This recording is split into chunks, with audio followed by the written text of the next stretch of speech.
Welcome back again. आप सभी का फिर एक बार वेलकम है।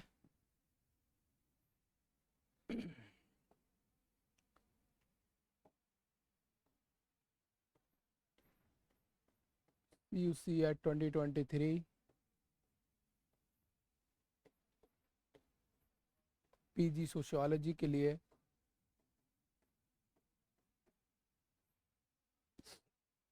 हम लोग लास्ट दो सेशन में क्राइम को देख रहे थे। क्राइम के बारे में डिस्कस किया था हम लोगों ने। आज हम लोग क्राइम की जो थ्योरी पढ़ने वाले हैं,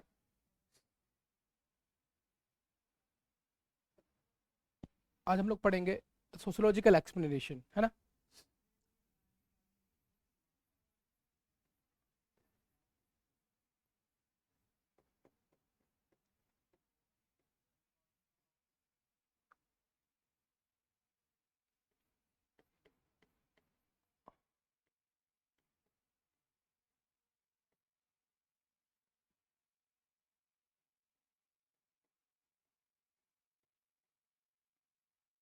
हम लोगों ने ऑलरेडी डिस्कस कर लिया था कि क्राइम की जितनी भी थ्योरीज हैं, कॉन्सेप्ट क्या है, वो हम लोगों ने कौन कौन से थिंकर किस किस थ्योरी से रिलेट करते हैं, ये हम लोग ऑलरेडी डिस्कस कर चुके थे। आज जो क्लास है वो हमारी सोशियोलॉजिकल एक्सप्लेनेशन ऑफ क्राइम पे होगी।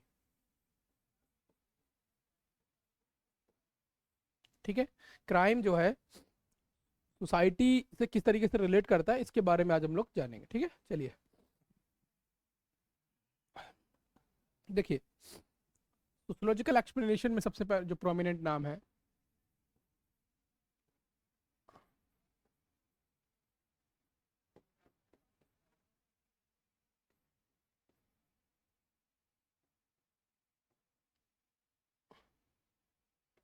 ठीक है, वो है सदरलैंड। ठीक है। ई एच सदरलैंड के बारे में हम लोग यहाँ पे पढ़ेंगे आज।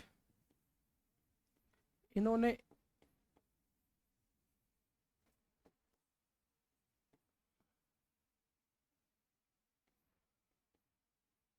ई एच सदरलैंड ने सोशियोलॉजिकल थ्योरी दी थी क्राइम की।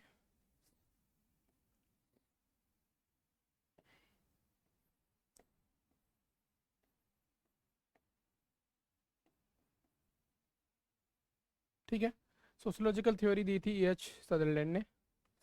ठीक है, इसको बोलते हैं अपराध का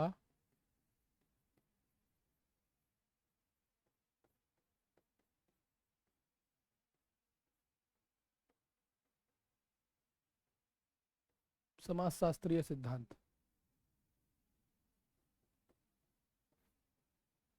ठीक है।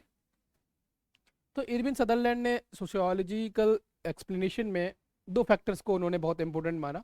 उन्होंने कहा कि जो भी हमारा क्राइम है उसको हम दो पॉइंट्स पे एक्सप्लेन कर सकते हैं, किसी भी क्रिमिनल बिहेवियर को। कौन कौन से? पहला था सिचुएशन, परिस्थिति।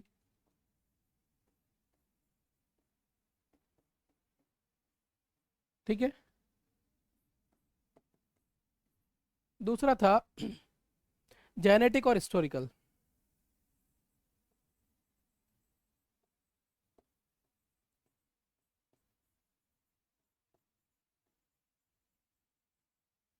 ठीक है, अनुवांशिक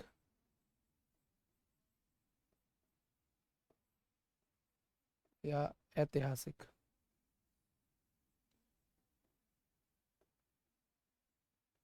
ठीक है, इन्होंने दो पॉइंट बताए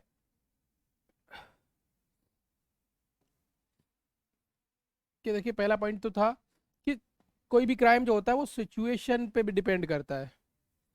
और दूसरा पॉइंट जो मेजरली इनकी थ्योरी में बहुत इंपॉर्टेंट है, वो ये है कि जेनेटिक भी डिसाइड करता है कोई बिहेवियर, क्रिमिनल बिहेवियर करेगा या नहीं।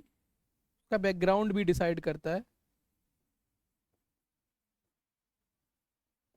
ठीक है, तो इन दोनों चीज़ों को हम लोग समझेंगे। ठीक है। इनकी थ्योरी को हम एक नाम देते हैं जिसका नाम है डिफरेंशियल एसोसिएशन थ्योरी, है ना।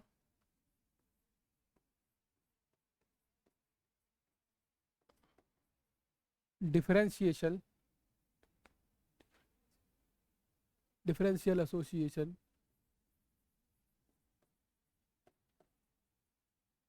थ्योरी।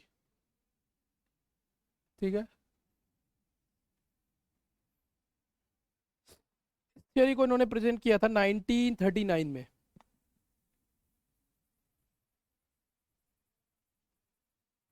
1939 में इस थ्योरी को दिया था E.H. सदरलैंड ने।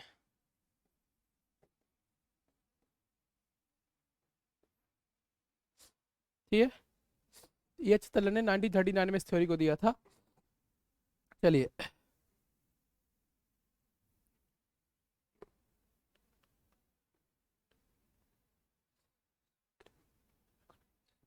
चलिए तो जो पॉइंट उन्होंने दो बताए अभी, जो आप में डिस्कस किए थे मैंने आपसे, कि जो पहला पॉइंट है हमारा सिचुएशन। ठीक है, तो ये जो सिचुएशन को है, ये किस तरीके से, सिचुएशन किस तरीके से डिफाइन करेगा क्राइम को, और जेनेटिक और हिस्टोरिकल जो एस्पेक्ट है वो क्राइम को किस तरीके से डिफाइन करेगा, ये हम लोगों को देखना है। ठीक है, चलिए तो देखिए, क्राइम जो है यहाँ पे सिचुएशन के बेस पे डिफाइन होता है।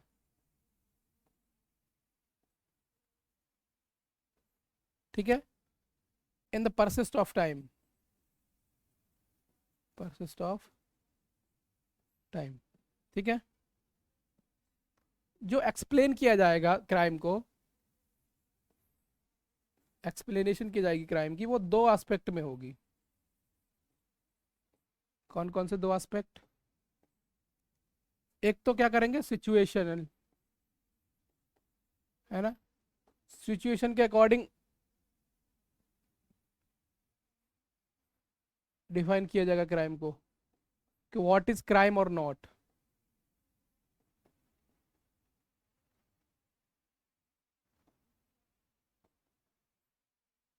ठीक है, तो हमें कोई परिस्थिति ये बताएगी कि ये इस परिस्थिति में अगर कोई इसने एक्ट किया, कोई कार्य किया, तो ये कार्य अपराध है या नहीं।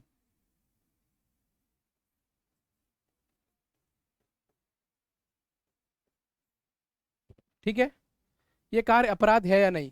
आप देखोगे कि सिचुएशन क्या होता है, किस सिचुएशन में किस चीज को हम क्राइम कहेंगे या नहीं कहेंगे, ये उसके एनालिसिस से हमें पता चलेगा कि ये क्राइम है या नहीं। ठीक है, दूसरा क्या है, दूसरा जो है वो, जो दूसरा पॉइंट है जिसको हम जेनेटिक या हिस्टोरिकल कह रहे हैं,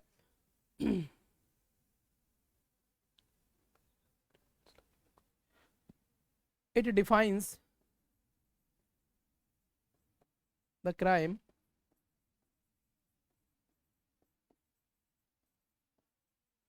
on the basis of the life experience।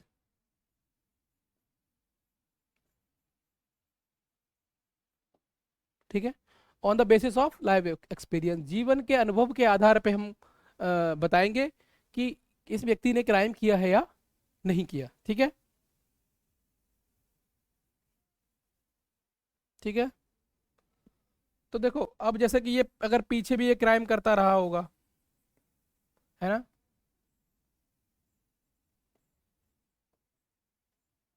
जीवन अनुभव, जीवन अनुभव के आधार पर।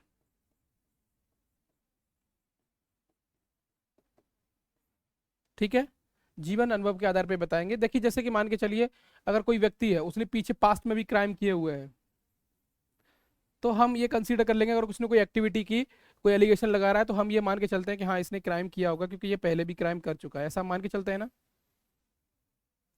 ठीक है, ऐसा हम कंसीडर करके चलते हैं कि अगर इसने क्राइम किया है पहले, अगर लाइफ में क्राइम किया हुआ है, तो पॉसिबिलिटी है कि वो क्राइम किया होगा उसने। दूसरा, सिचुएशनल क्राइम, है ना, कि सिचुएशन डिफाइन करे कि क्राइम है या नहीं है।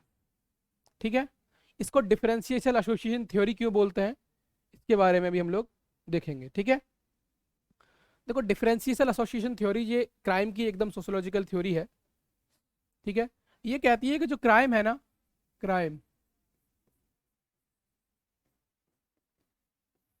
है ना, उसके जो फैक्टर्स हैं जो उसको इम्पैक्ट करते हैं वो कहाँ हैं, सोसाइटी में होते हैं।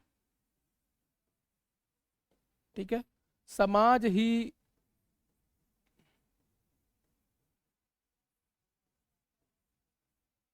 अपराध को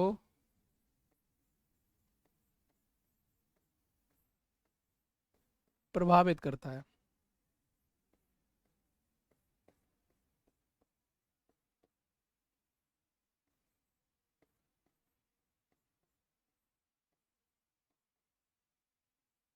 ठीक है, जिस तरीके की सोसाइटी होगी, है ना, अब किस तरीके की सोसाइटी है उसी हिसाब से हम क्राइम को भी यहाँ पे देखेंगे।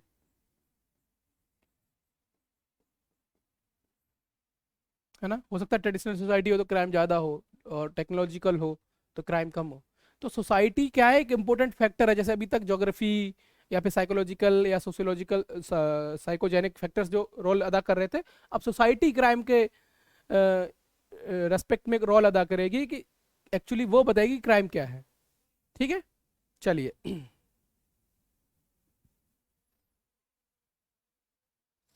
देखिए दूसरी बात, यहाँ पे ये जो आपका क्राइम है, इसको डिफरेंशियल एसोसिएशन थ्योरी इसलिए बोला जाता है। एसोसिएशन से यहाँ पे मतलब होता है, एसोसिएशन का एक सिम्बल अगर मतलब निकालेंगे तो ग्रुप ऑफ पीपल हो जाएगा ये, group of people.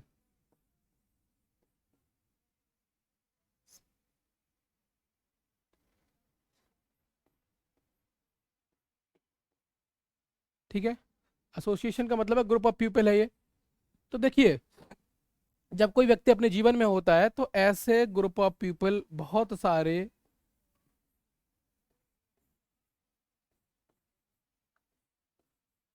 Group of people के टच में आता है। इसके भी टच में आ गया, इसके भी टच में आ गया, इसके भी टच में आ गया, इसके भी टच में आ गया, इसके भी टच में आ गया, है ना।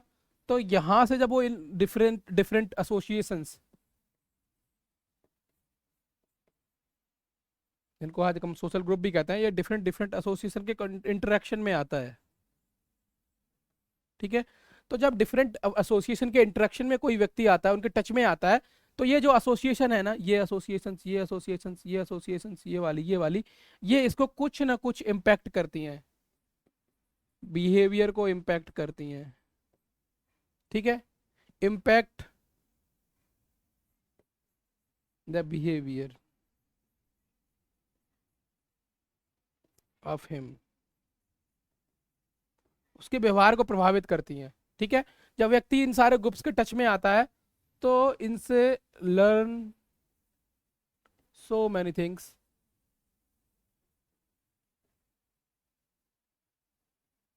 From these associations. ठीक है, तो जब इनके टच में आता है तो इन समूहों से व्यक्ति जो होता है बहुत कुछ सीखता है।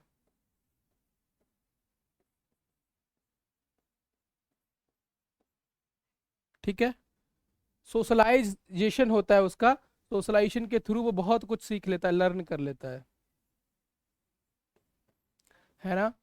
तो देखो, जो फैमिली होती है वो कभी अपने जो प्राइमरी सोशलाइजेशन है उसमें क्राइमिनल बिहेवियर को नहीं सिखाया जाता। तो जब ये आता कहाँ से है, ये सेकेंडरी सोशलाइजेशन से आता है।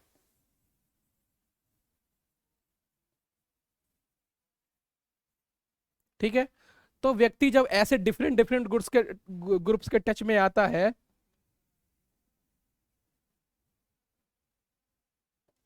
ठीक है, तो वो जब ग्रुप्स के टच में आएगा तो क्रिमिनल बिहेवियर को लर्न कर लेता है इन ग्रुप्स के टच में आने से।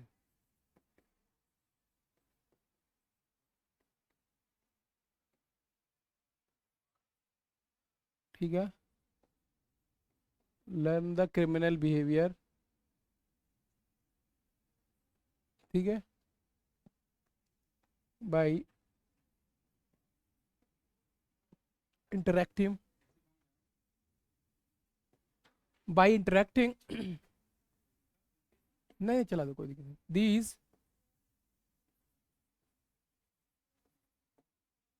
Social groups. ठीक है।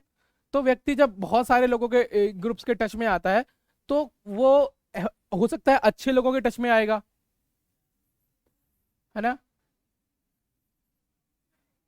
बैड लोगों के टच में आएगा, और या फिर गुड लोगों के टच में भी आएगा।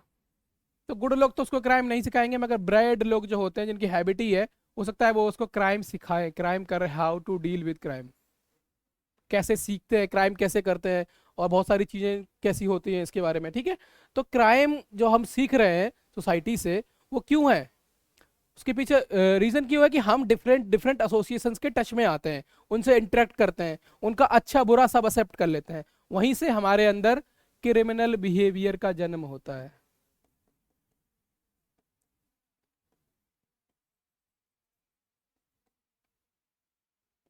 ठीक है, क्रिमिनल बिहेवियर का जन्म होता है। तो अब आपको एक बात समझ में आ गई होगी कि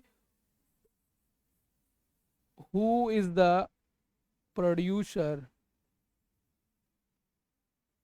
of crime.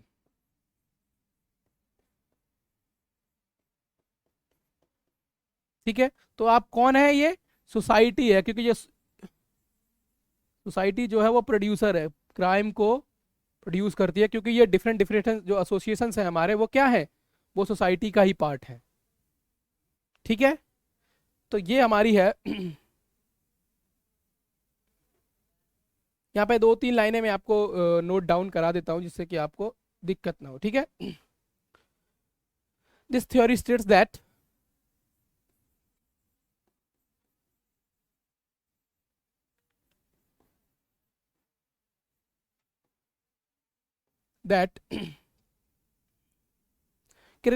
criminal behavior is learned,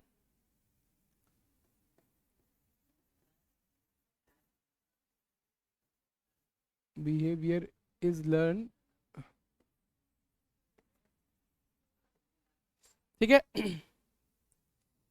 in the process of communication,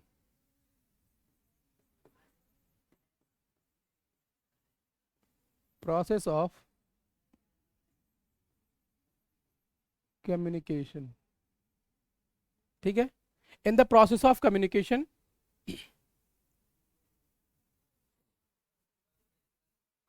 with different social groups।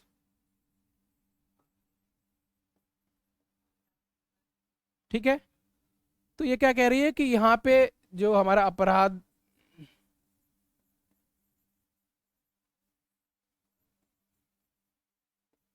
व्यवहार जो है, व्यक्ति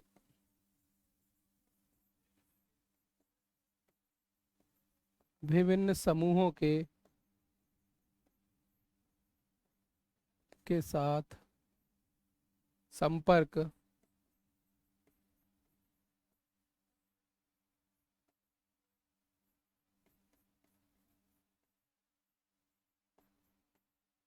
आने से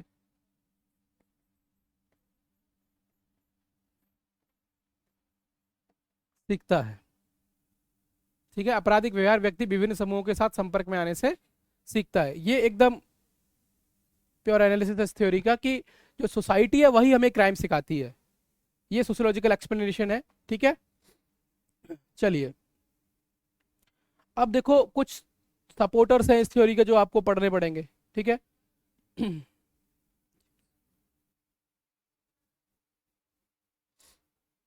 कुछ क्रिटिसाइज भी किया हुआ है, कुछ लोगों ने इसको क्रिटिसाइज भी किया हुआ है, किसी ने सपोर्ट किया है, मगर एक्चुअली एग्जाम के पर्सपेक्टिव से आपको बस इतना जानना इंपॉर्टेंट है कि सीयूसीएट के लिए, बाकी नेट वगैरह के लिए और भी चीज़ें आगे जो पीजीटी वगैरह एग्जाम देते हैं, या फिर कोई स्टेट असिस्टेंट प्रोफेसर के एग्जाम्स के लिए हमें डिटेल में जाना पड़ेगा, मगर सीयूसीएट के लिए इतना काफ़ी है आपका। सीयूसीएट के लिए हमें इतना ही जानना है, उससे ज़्यादा डिटेल में इसके नहीं जाना है। ठीक है। चलिए, अगली थ्योरी है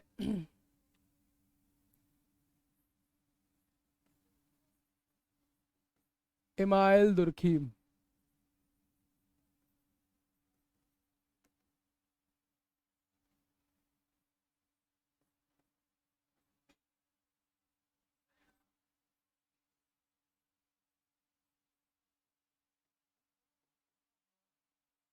ठीक है। इमाल दुर्खीम ने बताया है कि क्राइम जो होता है ना,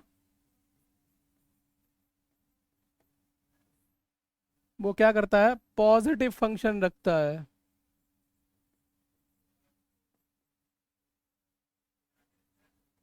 फॉर सोसाइटी, ठीक है। पॉजिटिव फंक्शन ऑफ सोसाइटी, देखो ये कह रहे हैं कि जो अपराध होता है समाज के लिए, यहाँ पे आप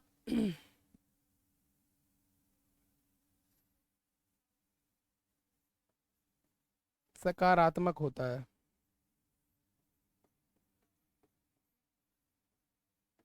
दुर्खीम ने कहा कि हर समाज में क्राइम होना जरूरी है, मगर क्राइम होने के साथ साथ दूसरी चीज जरूरी है कि उसकी क्वांटिटी कितनी है, मात्रा कितनी है उसकी, ठीक है। अगर crime is in a limited manner, limited manner, then ये पॉजिटिव फंक्शन करेगा सोसाइटी के लिए, सकारात्मक प्रभाव डालेगा। अगर देखो क्राइम है आपके समाज में, अपराध है, मगर सीमित मात्रा में अगर है,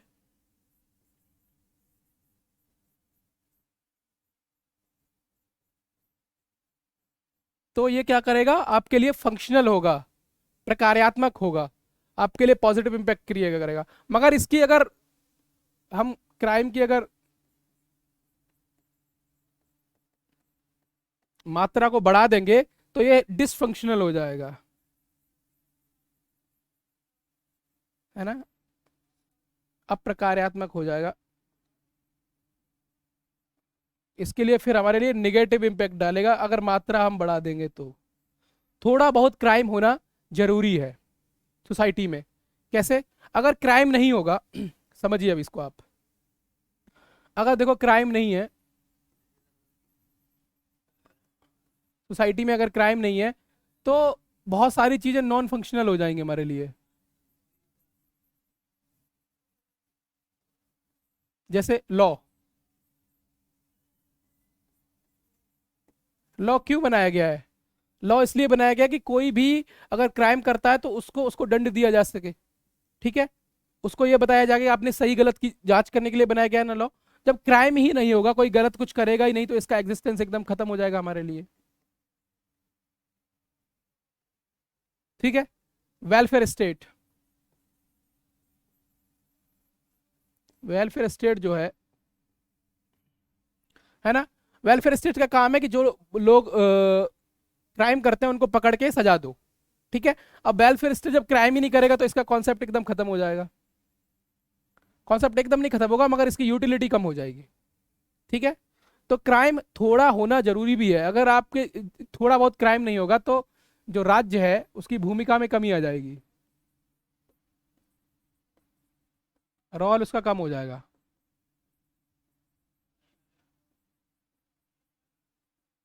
ठीक है। इसलिए थोड़े से मैनर में, थोड़ी सी मात्रा में क्राइम होना चाहिए, अपराध होने चाहिए। लॉ, कायदा, नियम कानून में क्या हो जाएगा, कानून की अवधारणा समाप्त हो जाएगी, ठीक है। कानून की अवधारणा क्या समाप्त हो जाएगी, तो इसलिए जरूरी है कि थोड़ा बहुत क्राइम होना आवश्यक है, ठीक है। चलिए, तो हमारा ये क्राइम का पूरा कॉन्सेप्ट है, ये हमारी सारी थ्योरीज क्राइम की कॉन्सेप्ट जो है वो सारे खत्म हो गए। इससे ज़्यादा आपसे CUCET में नहीं पूछा जाएगा, ठीक है। अगर आपको डिटेल में और भी जानना है तो हमारे CUCET 2023 बैच के साथ आप जुड़ सकते हैं। यहाँ पे हम आपको डिटेल में ये सारे कॉन्सेप्ट्स पढ़ाते हैं, इसकी PDF प्रोवाइड कराएंगे और बहुत सारी चीज़ें इस पर PYQs भी होंगे, ठीक है। लास्ट PYQs, टेस्ट सीरीज, वो सारे यहाँ पे मटेरियल हम आपको प्रोवाइड कराएंगे अगर आप हमारा वो बैच ज्वाइन करते हैं तो, ठीक है। चलिए, अगर आगे भी पॉसिबल हुआ तो ऐसे ही बहुत सारे सेक्शंस के हम लोग और भी सेशन यहाँ पे मैं अपलोड करूँगा। तब तक के लिए नमस्कार।